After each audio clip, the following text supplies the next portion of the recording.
Welcome to Crossroad Connection. We're speaking out for those left unheard. This is another special edition of Crossroad Connection, now on web TV, and we're glad that you could join us. My name is David Schuring. I'm the president of Crossroad Bible Institute, and I have a special guest in the studio today, Megan Meyer. Hi. How you doing, Megan? I'm doing good. Megan is the coordinator for reentry, but she also does a whole lot of other things, coordinates special events and things like we're going to talk about today, letters from prison. And we get lots of letters, don't we? Oh, a lot. Yeah, is an understatement. This letters from prison is focusing on change.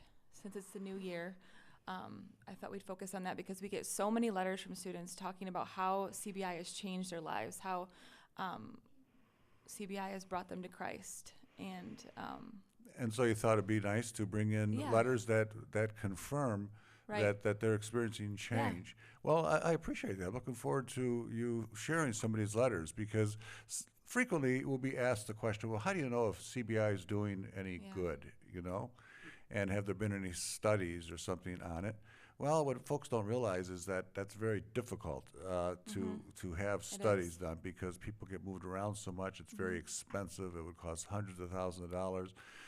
There have been some very good studies done, Brian Johnson, for example, and we do feel that our ministry more than adequately fills the requirements for a successful prison ministry. But after all is said and done, it strikes me, what's a better source to go to than the people who are using the ministry? Does that make sense, or am I crazy? No, definitely. We get lots of testimonies back from students. That's right. Let's ask the people who are using the ministry, is this doing any good in your life? Right. What difference does it make? And we're going to hear about that today, right? Right. Okay. Why don't you start off with the letters? Okay. I'm going to start with a letter from a student named Curtis who's in Florida. He writes, I am grateful and blessed to have had the opportunity to have taken this course. My life has changed so much since I started this course. I do not know how I would have handled life's adversities without the knowledge obtained in the past study.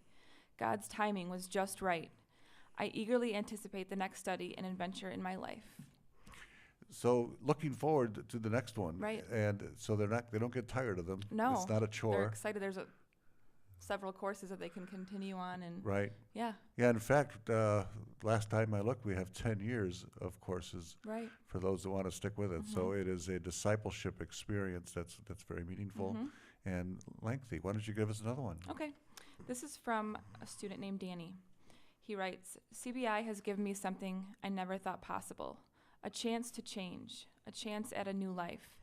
Through the lessons and roadmaps, I have started the process of recovery and a relationship with our Lord. It has also taught me what a commitment it is and how it feels to reach the goals that are required.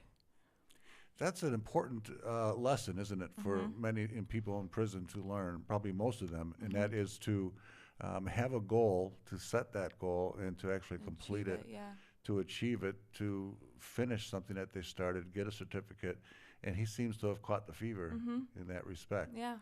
So that's very gratifying for us to see them catch on to that. You have another one? Sure. This one is from a student in Maryland. Ever since I have found God and stopped all the wickedness in my life and started doing God's works, I have felt so much better. It makes me want more of what God has to offer. I'm not a bad person, just made a big mistake in my life. It's nice to know that there are people out there like Crossroad Bible Institute. You are all one of those fruits Jesus provided to change my life and will free me from this prison a better man. Well, that's a beautiful letter, and I like how they really sense the fact that there's people out there in the church who care about them, which is a main ingredient of our program, because prisoners are the forgotten ones. Right, and they think nobody's going to care about them. Not even their families most of the time have contact with them while they're in prison. They've kind of abandoned them. Right. Well, we've had guests who are experts in that area and say that even family and friends will tend to, after a couple of years, start to just fade away and get on with their lives. And so we want the church to be there for them. Stick around, Stick around. And you're there for them.